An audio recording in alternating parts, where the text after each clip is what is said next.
అని చెప్పి కూడా కోరుతున్నాం. ఇక రుణమాఫీ గురించి మేము మాట్లాడితే రోజు మా మీద తిట్ల పురాణం ఎత్తుకుంటున్నారు అధ్యక్ష. మీరు దయచేసి శాంతంగా ఆలోచించండి. గత ప్రభుత్వం 30,000 కోట్ల రూపాయలు ఇచ్చింది. సరే ఇచ్చింది ఎవరికి వచ్చింది ఎవరు కాదని మీకు తెలుస్తుంది. మీరు ఇచ్చిన 20 కోట్లు ఇచ్చినామంటున్నారు. ఆనాడు 2 లక్షల రూపాయలు ఇస్తామని పిసిసి అధ్యక్షులుగా రేవంత్ రెడ్డి గారు మాట్లాడుతుంటే ఆనాడు ముఖ్యమంత్రిగా ఉన్న కేసీఆర్ గారు అధికారులందరినీ పిలిచిండ్రు. ఎంతో వద్దాయి వీళ్ళందరూ 2 లక్షలు ఇస్తామంటున్నారు, మనం ఇవ్వగలుగుతామా అని. అక్కడున్న అధికారులందరూ చెప్పిండ్రు 49,600 కోట్ల రూపాయలు అవుతుంది సార్, ఇది ఇవ్వలేము అని చెప్పినప్పుడు మేము 1,00,000 రూపాయలు ఇస్తామని చెప్పినాం. మీరు 2 లక్షలు ఇస్తామని చెప్పిండ్రు. 49 లక్షలు 30 లక్షలకు వచ్చింది, 20 లక్షలకు వచ్చింది, తర్వాత 20 లక్షలకు వచ్చింది. ఇవాటికి కూడా 50% కంటే తక్కువనే ఇవాళ రుణమాఫీ అయింది. కాబట్టి మీరు ఇవాళ మొత్తం కూడా రైతులందరూ ప్రతిరోజు తిరుగుతుంది కాబట్టి మిగతా రైతులందరూ కూడా మీరు హామీ ఇచ్చినట్టుగా రుణమాఫీ ఇవ్వాలని చెప్పేసి మీ ద్వారా కోరుతున్నాం అధ్యక్ష. అదేవిధంగా మీరేం చెప్పిన అధ్యక్ష, ఈ ప్రభుత్వం ఓన్లీ ఎంఎస్పీ ఇవ్వట్లేదు, మేమైతే వచ్చిన తర్వాత ప్రతి గింజ కొంటాం ఎంఎస్పీ కూడా ఇస్తామని చెప్పింది. ఎంఎస్పీ ఇచ్చిందే కాదు, ఇలా వరంగల్ రైతు డిక్లరేషన్ కానీ లేకపోతే మీ మేనిఫెస్టోలో కానీ క్లియర్గా చెప్పింది. ఏమి చెప్పిన అధ్యక్ష, ఇక్కడ పండిన ప్రతి గింజకు కూడా బోనస్ ఇస్తామని చెప్పింది. అందులో వరి ధాన్యంకి ఇస్తామని చెప్పిండ్రు. 2,183 ఉంటే 2,683 చేస్తా ఉన్నారు. 2,183 ఎంఎస్పీ దేనికి ఉంది అధ్యక్ష? దొడ్డు ధాన్యానికి ఉంది. మరి ఇచ్చిండ్రా? దొడ్డు ధాన్యానికి ఇవ్వలే, సన్నధాన్యానికి ఇస్తామని చెప్పి 12 ఇప్పటికీ 500 కోట్ల రూపాయలు బకాయిలు ఉన్నారు. అదేవిధంగా మిగతాది అనేక ఉన్నాయి అధ్యక్ష. మొక్కజొన్న కానీ, కందులు కానీ, ఎర్రజొన్న కానీ, జొన్నలు కానీ దేనికి ఇవ్వలే. ఇవాళ జుక్కల్ నియోజకవర్గం కానీ నారాయణఖేడ్ నియోజకవర్గంలో డాక్టర్ సంజయ్ రెడ్డి గారు ఉంటారు. అక్కడ పండితే అధ్యక్ష మేము ఇంకా 2 సబ్జెక్ట్ కూడా కాలే అధ్యక్ష, 2 సబ్జెక్ట్ కూడా కాలే అధ్యక్ష. సబ్జెక్ట్ సార్ ఇది. కాబట్టి ఇవాళ బోనస్ అనేది బోగస్ అయింది. 25% మాత్రమే ఇచ్చిండ్రు. మేము ఖచ్చితంగా లెక్కలతో మొత్తం చూపిస్తాం. మీరు వ్యవసాయ కమిషన్ ఒకటి ఇచ్చారు, వ్యవసాయ కమిషన్ ఒకటి వేశారు. ఆ వ్యవసాయ కమిషన్ లో అధ్యక్ష అది ఒక పునరావాస కేంద్రం తప్ప దానివల్ల ఏమి చేయట్లేదు అధ్యక్ష. మేము ఇవాళ చెప్తున్నాం 1,400 ఆత్మహత్యలు 2014లో జరిగితే దాన్ని క్రమక్రమేణా తగ్గించుకుంటూ 134 ఆత్మహత్యలకు తగ్గింది 2023 సంవత్సరంలో. ఇవాళ మళ్ళా ఆత్మహత్య 564 ఆత్మహత్యలు అయినాయి. ఆ లిస్ట్ అంతా కూడా ఇప్పటికే నేను మీకు పంపిస్తా అధ్యక్ష. 564 ఆత్మహత్యలైన రైతుల లిస్టు మొత్తం కూడా మీకు పంపిస్తా. దయచేసి ప్రభుత్వం శాంతంగా ఆలోచించి నిజంగా అయినాయా లేదా, అయితే ఏం చేయాలని చెప్పేసి ఇవాళ రైతు బీమా కూడా మిగతా ఇవ్వట్లేదు కాబట్టి దాన్ని ఇవ్వాలని చెప్పేసి మేము కోరుతున్నాం అధ్యక్ష.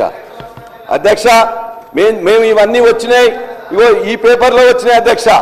ఇవన్నీ కూడా మా పేపర్ కాదు అధ్యక్ష. ఇవాళ కరెంటు కానీ, బోనస్ కానీ, మిగతా అన్ని అంశాలు కూడా వచ్చాయని మీకు తెలియజేస్తా ఉన్నాను. అదేవిధంగా విద్యారంగం అధ్యక్ష, ఇవాళ విద్యారంగం గురించి ముఖ్యమంత్రి గారు విద్యాశాఖ మంత్రిగా ఉన్నారు. ముఖ్యమంత్రి గారు విద్యాశాఖ మంత్రిగా ఉన్నారు. ఒక నిమిషం. గౌరవ సభ్యులు పల్లా రాజశేఖర రెడ్డి గారు ఇప్పుడు అంటే హౌస్ను మిస్గైడ్ చేస్తుంది కాబట్టి నేను ఇంటర్ఫియర్ అవుతున్నాను. బోనస్ సంబంధించి 250 కోట్ల చిల్లర బకాయిలు ఉన్నాయి, త్వరలో చెల్లిస్తాము. దాంతోపాటు మా నల్గొండ జిల్లాలో అధ్యక్ష ఈ 2 లక్షల రుణమాఫీ 6,746 కోట్ల రూపాయలు ఉమ్మడి నల్గొండ జిల్లాలో 2 లక్షల లోపు రుణమాఫీ అయింది. 54,145 మంది రైతులకు.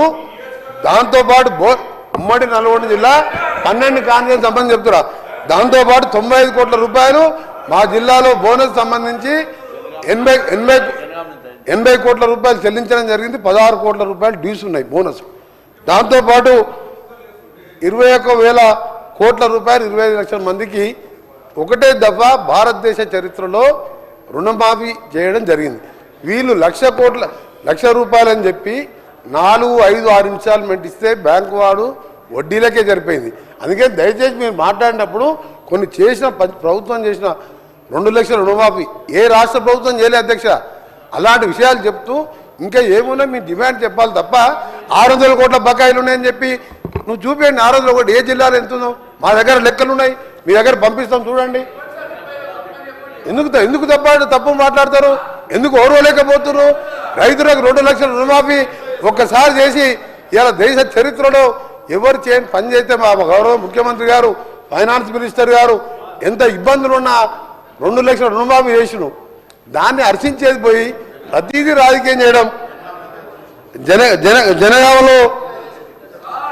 జనగామలో అధ్యక్ష వీళ్ళు చెప్పాను ఇప్పుడు వారి కాన్ఫరెన్స్ లో 28,590 మంది రైతులకు 263 కోట్ల రూపాయలు మీ జనగామ కాన్ఫరెన్స్ లో రుణమాఫీ 2 లక్షలు అయింది. మీకు తెలుసా అసలు రైతుల లిస్టు తీసుకుందా? అందుకనే మీరు 600 కోట్ల బోనస్ పైసలు లేవు, పెండింగ్ లేవు, తక్కువనే ఉన్నాయి, అన్ని చెల్లించడం జరిగింది. చాలా హ్యాపీగా ఉన్న రైతులు. దయచేసి ఉన్న ఫ్యాక్ట్స్ గవర్నర్ ప్రసంగం మాట్లాడవలసిందిగా రిక్వెస్ట్ చేస్తున్నాం. మంత్రి గారు కోమటిరెడ్డి వెంకటరెడ్డి గారు ఒకటి చెప్పారు. మేము సార్ గౌరవ సభ్యులు మాట్లాడుతూ